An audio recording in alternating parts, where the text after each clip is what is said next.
Hey guys, it's Ryan at AMS, and we're here at NAMM 2026, where we had the awesome chance to sit down with our friend Billy Corgan from Smashing Pumpkins. And we talked about all sorts of things, like his musical influences, and of course, his new SUPERGRACE 60-watt amp head. It's awesome. We hope you enjoy it. So, when I think Billy Corgan, aside from the singles and the albums and the songs and the guitar playing and the tones, where did you learn compositionally? Where did you learn to come up with this stuff? Because it isn't basic 1-4-5. I have no music training. I only had 2 guitar lessons in my life. Have no music theory training. Nothing. All self-taught. Really? Yeah. I mean, I know your dad was a musician as well. So yeah. I'm sure there was music in the house. Yeah, there was always music in the house. Always music in the car. I was exposed to a tremendous amount of music, and then was lucky enough to find new wave music in the early 80s, which sort of expanded, past my kind of classic rock leanings, and all this great stuff coming out of the UK, Susie and the Banshees and Bauhaus and all this type of stuff. So, I don't know, I just kind of wandered into whatever I wandered into. And then as soon as I took it out in the world, and people were always like, this makes no sense. Right. Because I'm not saying there was nothing to compare it to, but it didn't necessarily, those influences coming together in that particular way struck people as very odd. But yeah, it just all kind of came out of this wacky brain. And I mean, because I think about it from back in the day when you hear Gish and then you go to Siamese, and you hear something like Tonight, and you hear how sweeping this is, and you go, this can't be the same band. It can't come from the same mind. Yeah. I always appreciated that my band was very supportive of the notion of not just, let's call it celestial ambition, but ambition musically, that we could be a band like our heroes, the Beatles, or something, that you could be a rock band one minute and a pop band the next and a sad acoustic band the next. And they were always very supportive of that. So it allowed me to kind of restlessly explore different genres and try to put things together in an unusual way. And they pretty much stayed out of my way on the arranging side. So if I felt something had to go 3.5 times and then 4 the next time and then 5 the next, no one really said anything. So it really allowed me to kind of just take chances, and where it worked, I think, you become a little imbued with some kind of hubris. You start to think you knew what you're doing, and then invariably you figure out that it doesn't work like that. There's a lot of other forces at play in music. Some of them are trendy, some of them are just different generations like to hear different things. Like Rick Beato, the great, YouTuber, which it really doesn't say who Rick is. He's much more important than that. But he talks about how, like, recently, I think he said 80% of the number 1 songs in a given year, that they didn't have any key changes, one key the entire time, no modulations. Yeah, which blows my mind. Is that somebody grew up, on, you had to modulate. Of course, that's Brian Wilson. Yeah, and the Beatles and everybody. But yeah. I even think of something as simple as 1979, where you can hear some of that new wave influence coming in there. Absolutely, yeah. And so, did you have to pare that back? Was it busier than the final product was? I always think of how layered your compositions are. So, hard to say. I mean, every song's different.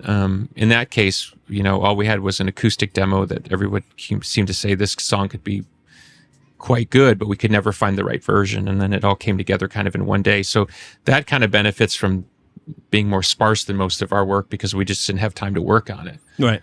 But it wasn't conscious. It just kind of worked out that way. I understand that it's probably not conscious, but so much of the ideas seem fully realized. It seems to me like you had a really concrete idea of not only what you want the songs to be, you wanted the guitar tones to be, you wanted the image to be. It sounded like there was a lot of forethought there, but maybe it was just kind of...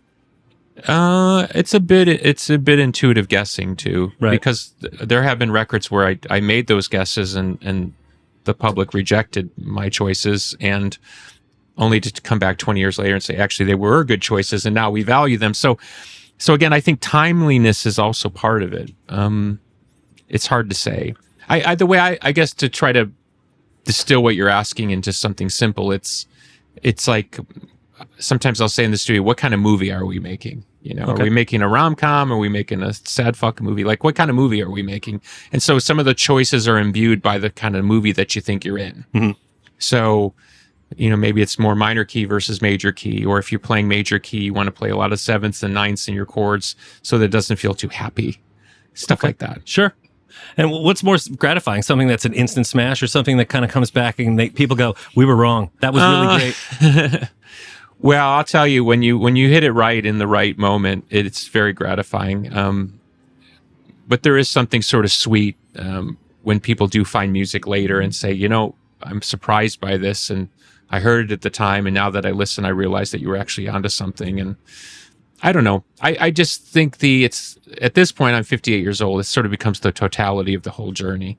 Once you kind of get out of the rhythm of like next song, MTV, cover of Rolling Stone, once you're out of that cycle and you enter a different cycle, which has to do with legacy and people's impressions, right or wrong, about who you were, are, who you're going to be, or who you should be, music takes on a different kind of sweeter context, which is like it's really about a much bigger story. And I guess gratitude becomes the foundational concept, which is I feel so blessed that I was able to get out of the garage and the basement, and I've been able to write all these songs and imagine if I didn't have that audience kind of pushing me forward, I mean, what would I have done? And so somewhere in there is the truth, but there's no definitive kind of lane in the thing, because Smashing Pumpkins is one of those bands, and my musical choices is one of those things that I think most people truly don't understand. And I don't mean that in any kind of snobby way or bitter way. I just think it's a little too all over the place for the way most artists market their music. And the way most artists market their music is actually smart. Here it is. Here's what we do. You want it, more of it, we're going to give you more of it. Our thing was always like, oh, you like that too much? We're going to go to the next one. We're going to veer. Yeah. Yeah. So I get why that's confusing to people, but I do think in a weird kind of way, those types of musical choices actually make more sense to a TikTok crowd in 2026 than let's call it an MTV crowd in 1995. So whether I was just insane or prescient, I think I kind of guessed right that music ultimately was going to be a much wider conversation than one lane, one genre. Yeah, people digest musically, differently now, for sure. It seems to me like, but it seems odd to me that, and maybe it's just a result of pure capitalist commerce in the 60s, 70s, 80s, that music was reduced to genres, because you go back and listen to, I don't know, Sinatra in the 40s, he's singing ballads and up-tempo blues. Right. Okay, well, that was the swath of the American musical expression at the time. It wasn't like you weren't just a ballad singer, you know what I mean? Mm-hmm. So I don't know. I'm not making as much sense as I want to. That makes sense. I've always found the constrictive nature kind of strange. I just think it's just kind of odd, or maybe it's just people insecure in their musical choices feel more secure by making more narrow musical choices. Kind of like, this is what we do and we're really good at it. We would always kind of laugh at artists like that because we're like, I don't know, it's like wearing the same Halloween costume every year. It gets a little boring. Well, I'd be remiss if we didn't talk about this piece of gear please, here as well. And it's funny, too, because you've always been an unabashed fan of Black Sabbath. So I always think Laney, I think obviously Black Sabbath. Yeah. So this seems like a logical move. Well, I love the company, and I love that it's a family-owned business. And so, I don't know, maybe 10 years or so ago, I reached out to them and said, I'd like to help you. I don't know if there's anything I could do to help. I don't want anything for free or anything, just I want to help. And so began this kind of unofficial behind-the-scenes relationship between me and the Laney company.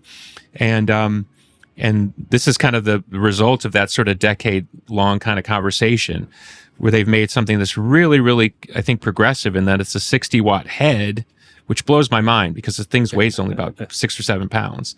But it also has, loaded in, I guess they call IRL cabinets or whatever, which one of the cabinets is actually my cabinet. So it's awesome because I literally have my sound in this box, and the fact that it has the Carstens amp, which I helped Brian Carstens in Chicago develop, and then of course the classic Tony Iommi supergroup sound. Right.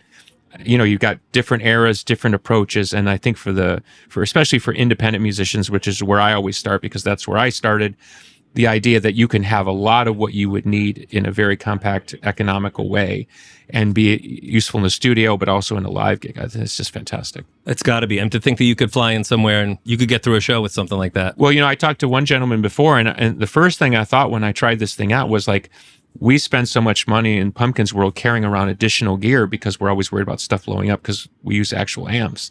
Not that this is an amp, but, like the classic, way too much amps. And, not to bore everyone, but with shipping prices, like shipping gear around the planet is very expensive these days.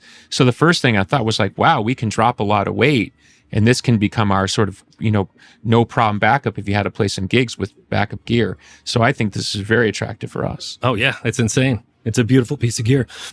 And I know we're short on time, so I just wanted to say thank you for taking the time to talk to us. That's what happens when you turn 58. You're just running out of time constantly. Well, oh my God, how sad. Thank you. So we'd like to thank our friends at Laney Amplification for setting us up with Billy and talking about his gear. And of course, if you want to check out all the Laney gear that we carry, check us out at AmericanMusical.com.